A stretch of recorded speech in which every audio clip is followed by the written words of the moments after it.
The Andaman and Nicobar Islands are a part of India, but they are over 1,000 kilometers east of the Indian mainland. These islands are covered by lush tropical evergreen and coastal forests, fringed by mangroves and white sand beaches, and surrounded by a mosaic of coral reefs and seagrass beds. These biodiversity-rich ecosystems harbor thousands of species, many of them found nowhere else on Earth. Indigenous groups may have arrived on these islands 50 to 60,000 years ago, and various settler groups now occupy these islands that were once a penal colony for the British. But the Andamans have now become a popular destination for beach vacations and adventure holidays. Threats like climate change and invasive species, combined with poorly planned development, may harm both the ecologically sensitive islands and their indigenous people. There is an urgent need to promote biodiversity conservation, environmental sustainability, and human well-being in these islands. Further north from the capital of Port Blair is the small town of Mayabandar. This is where the Karen live. John and I have been colleagues for a decade and a half, and while I greatly appreciate his contributions to the field of conservation, I admire him for the strength he has shown in overcoming challenges in his personal life. His time away from the family, his older son's struggles with Down syndrome, and the issues of being part of a community that is often marginalized or even ostracized in certain ways. John has dealt with all these challenges with the strength and grit of a true leader. Island communities are often viewed as homogeneous, cohesive communities, having developed close cultural and traditional connections with the land and seascapes they live in. The Andaman and Nicobar Islands are very different because the dominant communities are settlers who have moved in from various parts of the Indian mainland at different times. While this is a great way to celebrate human diversity, this lack of historical and cultural connections with the land and the local natural resources means that a sense of stewardship is missing, and this has not had great outcomes for the local biodiversity. ANET officially started in 1989.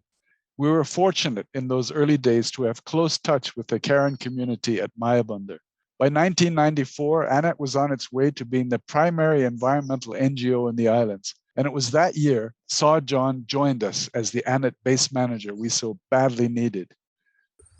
He tasadi kalani itinya yelu yedo tapitama le pio keleba chiba kenapa alota ni keciba ta pote pa de loblo ni kle kopluba ta bible water tapitapu basa phini khani tamale o phini mera padu tapitama te phan ho pi te thuk kriya kusili phi do ni ba khweya le tamale enet ni de yama yikhini yo deblo ho ne lo.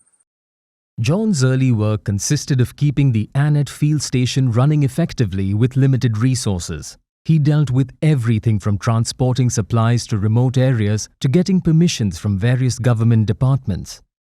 Over the past 30 years, he has participated in projects exploring ecosystems including coral reefs, forests, seagrass, and mangroves. Poko Andamani, where dog carry or mute pamu, the tapotali sitwa or mute pamule ole carried way un law. Linya hone, what two carried their pale, what bought to their pa, what bought lotte spoke line theatre, what two let them war, the what bird had it pa two carried the like a burg or their pan, no? Kane made a redo to miller, pokaba power parkler, carried their pa, do dito, pocaditinia, cumulative pale, or what ripa, le ta cado to miller, pokaba power parkler carried pano, pamara, me, ne, pamatuera, dito pado, dito pocadina per cumulative paleta, redo to me, no? Basamota to mini, me, tale, the kelo, the tochito, the tineba, tiny kajiwe dano, the honey, ye sokumole, ye pokwa, the le, quatasa pa, dito, yemulale, weti, mata pa, kaditinya pa, the kadikero, tatil panero. John has also been involved in field surveys for species like saltwater crocodiles, sea snakes, birds, and most important, sea turtles. For 2 decades, He has been a key part of monitoring leatherback turtle nesting populations in the Andamans. The region has some of the last remaining nesting habitats in the Indian Ocean for these magnificent endangered turtles. John is now working to help uplift the Karen community through initiatives like Andaman Karen Crafts, which was started with the help of Annette and Seacology. The AKC provides alternative sustainable livelihoods to local people by teaching skills such as weaving, making crafts, and preparing traditional Karen cuisine.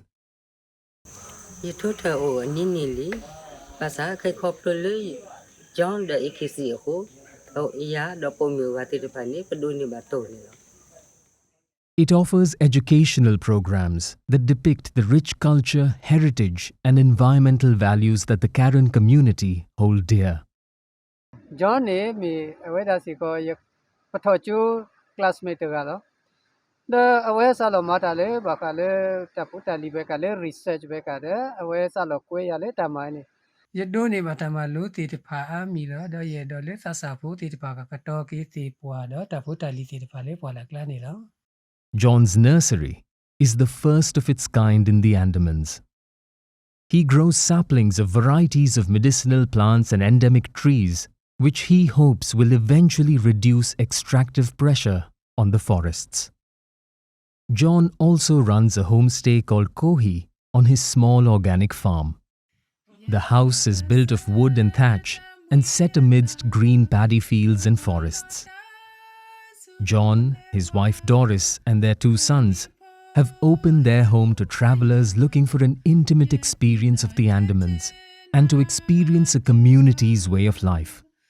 For outstanding environmental achievement, the 2021 Seacology Prize is awarded to Sir John Aung Thong of India.